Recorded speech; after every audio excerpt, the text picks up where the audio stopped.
Well, this is new. Never thought I'd put a card like this so soon, but it's better than doing Train Sim classic videos all my life. No matter how much people like it.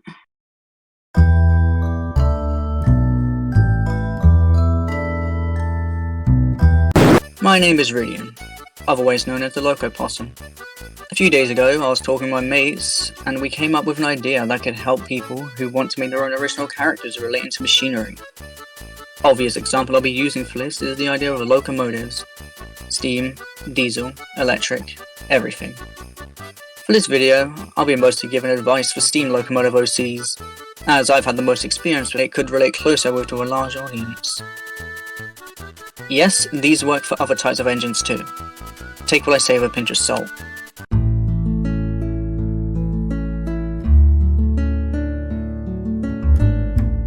From years of experience with this kind of thing, I have gone through many original character designs, concepts, and history to where I am now.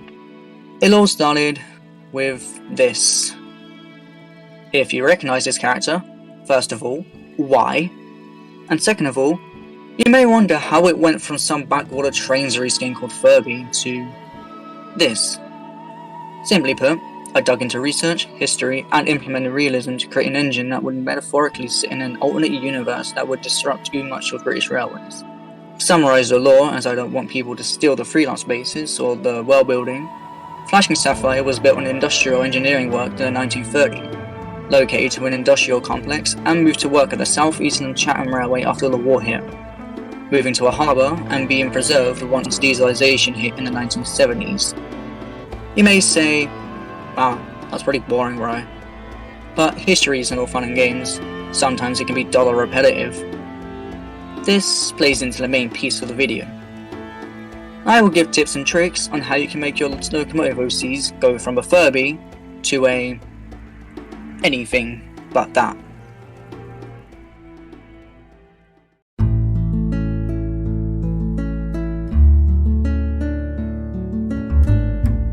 Right off the bat, I would like to express a moderate disdain people in the railway communities have for OCs that are simply a PNG of a real-life locomotive with a Thomas or drawn-on face covering the smoke box.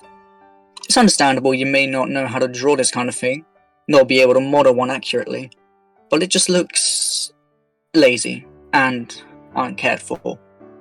I made this image in about 5 minutes, simply grabbing a London Brighton South Coast K-Class off of Google, a Thomas face from a screenshot, and putting them together.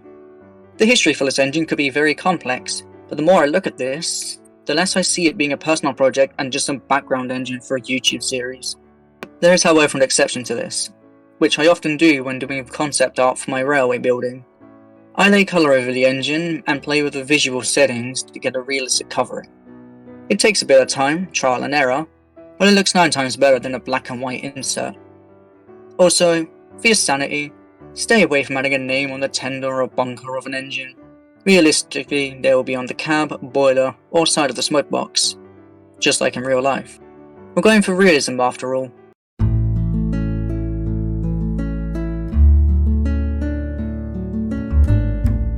This is an optional tip, skip if you want, but I notice a lot of engine OCs with faces end up on the North Western Railway, or somewhere close.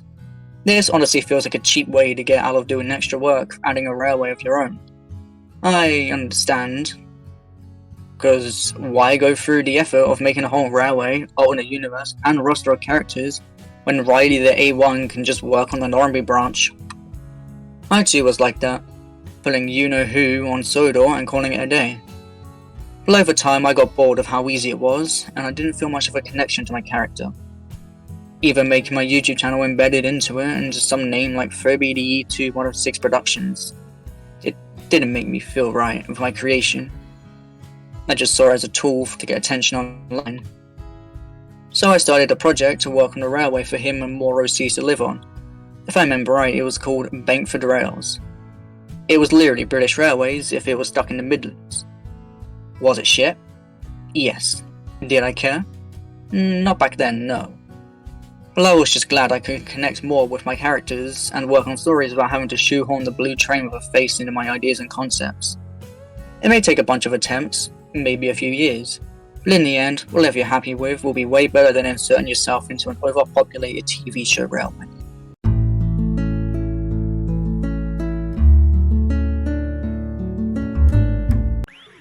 This is a no-brainer for making backgrounds on a locomotive, but I've seen it for people who go head over heels for doing a Flying Scotsman and sending their British locomotives to a country they live in real life to be preserved with the locomotives they're familiar with. Keep your origin of your OC realistic. If your OC is an S100 that worked in the war, look into where the locomotives were allocated, what they did, and how they performed. Relating to this, it's so easy to do research. Simply Google the name of your OC's bases and click on the wiki link to it, or watch a history video on YouTube. Extra points if you make constant notes whilst researching to reflect upon when writing the history.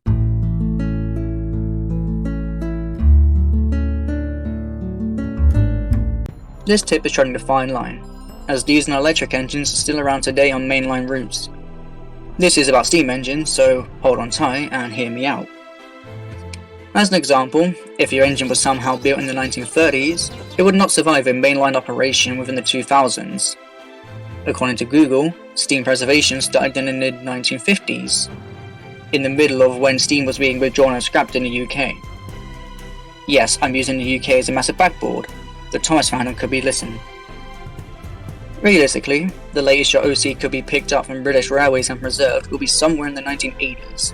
Taking that pure luck, your engine was locked up in an old shed or forgotten at the scrapyard.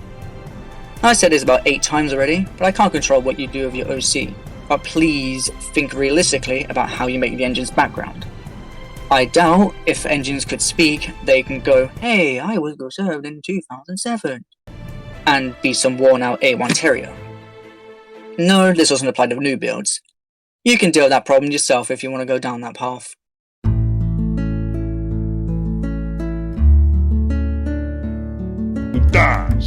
Ah yes, the design part. Everyone loves it. Let's say you got your basis and lore down, but you need to think of what your engine will look like colour-wise. You pick a nice red livery with a yellow running board. Stop. That doesn't look right. Your colours clash horribly and it looks like it was hue shifted in Photoshop. The only time a locomotive wore a yellow buffer beam were in the industrial territories as a hazard stripe pattern. Basically saying it was an industrial feature only. Garfield, you ate all my lasagne. Take inspiration off real life liveries. Some may look nice, whilst others... ew. Take bits and pieces. Nothing can be right or wrong when you think logically. Hell, flashing sapphire is a mix of BR black and Caledonian blue. Just keep in mind you can't change the livery 20 times, or else people won't care for your OC as they can't focus on what the traits are that make it yours and not someone else's by mistake.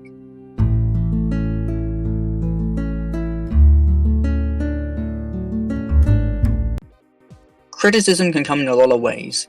Some may be helpful to improve stuff, some may be a simple, could be better, and some can be not so appealing.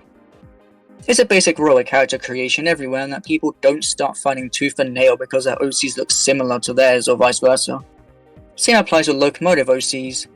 This, however, is very common, as there were multiple engines built off the same basis in real life, freelancers being an exception.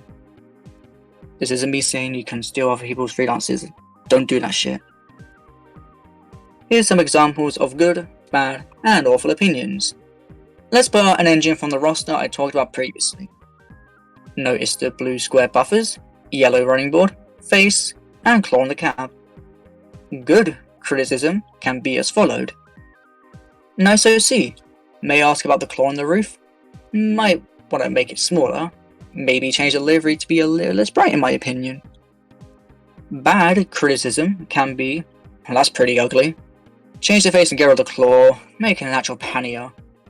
And awful criticism, which I do not condone anyone saying to anybody, can be, well that's shit, fuck this character, you suck at making OCs, mine is way better, I can do way better than you, I'm gonna fix this right now.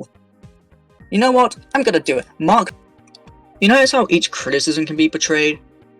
I know this person well personally. We actually used to brainstorm ideas to each other and give feedback. He's a nice chap. His OZs are questionable at best. But no better than to go and throw up a storm of why I personally don't like it, and when he spent multiple hours, days, or even years into his craft to perfect to his liking. And I respect that. Do I still moderately like his livery choices? Yes. But what am I going to do about it? It's not my character, so why should I change what he likes? That is how you look at criticism, giving or receiving. If someone's being a cunt and rambling on about how your fictional locomotive persona is bad, ugly, and shit, just think to yourself, do you feel comfortable with what's being said? Is it worth changing just because one or two people you don't know disagree with your choices? Will you give up everything to satisfy a few randos online? I hope you answered no to all of these. It's your character. Do what you want with it. Live your life and be free to do whatever you want with your OCs. They're yours after all. Now I shall take a break and eat a sandwich. For the meantime, I have kidnapped a friend of mine, by the branch line, to share some tips and tricks of his own from his own experiences. Off you go, Chris.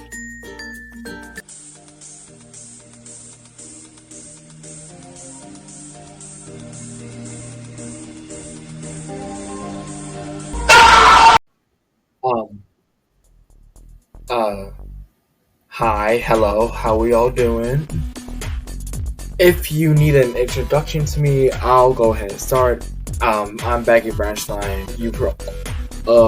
Rye had already introduced you to me, and I'll be going over some tips and tricks on how to make your Thomas OCs appealing throughout my own experiences. So, let's not waste any more time, shall we?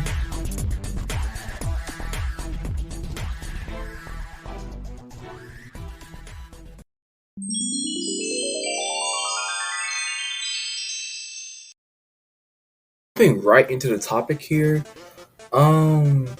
just having fun with the design of creating a Thomas character. Now, there's different forms and ways to create a train OC, but most people dare to call them, Thomas OCs. And the thing is, most people can go ahead and be kind of lookalike to other people's characters, but they also feel like they want to change their characters to the point where they can stand out. But I would like to say don't really do all that. Just try to have fun with the design. I mean, I'll put up some examples of some of my sprites I'm doing right now. I mean, think about it. Just look at the engine you're trying to make an OC out of. Try to see with anything of its design you could make unique or change about it. You can either kid bash it, remake it into your own thing, like a freelance, or just do something unique with i.e. colors or face patterns. But just for the love of God, please, I swear to God, don't do anything weird with the design, generally.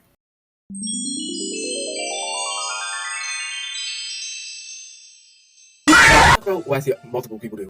Just taking designs of other people's characters, slapping them on to your own character, and then claiming it was your idea. Now, let's not sugarcoat it. This is just stupid, and really, why would you do this in the first place? You're not cool if you decide you want to take someone's eyes or take someone's livery. But generally, you'll just be seen as lazy and just dumb for doing it in the first place. Multiple people did it to famous creators. I bet I could count on my hand how many times Richard was copied. That's how many times I see this play out.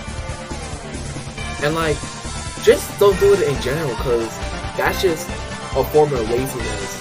And if you want to be unique, I don't think copying other people's ideas will get you to be unique and seen more.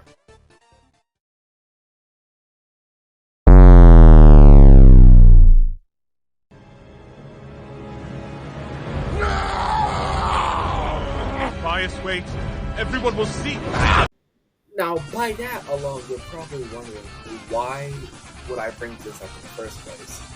Well, I mean, let's all be honest. People ship characters from different fandoms left and right. It's no surprise it got to the Thomas fandom. I'm just saying, personally, if you ever try to go into that territory, don't, and I mean don't, try to ship your train OC with a non-train OC.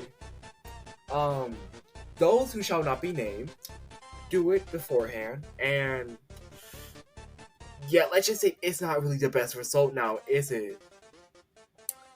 I will say this though. Shipping your character with another OC of yours that's also a train, that's like completely fine as well, as long as you stabilize them as like a nice, like whatever type of relationship you're trying to go for it. Don't make it weird or nothing. Just go ahead and just make it work for what it is.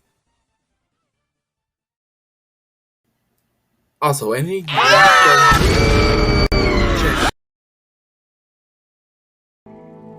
Thank you, Chris. Great video, I totally watched just now. Well, that's it, everyone. If you like the video, do all the usual blah blah you get told to do, and subscribe if you like this style of content. I had a blast creating these character sprites and editing the video to a comfort format. Thank you all for watching, and this is the Loco Possum, signing out.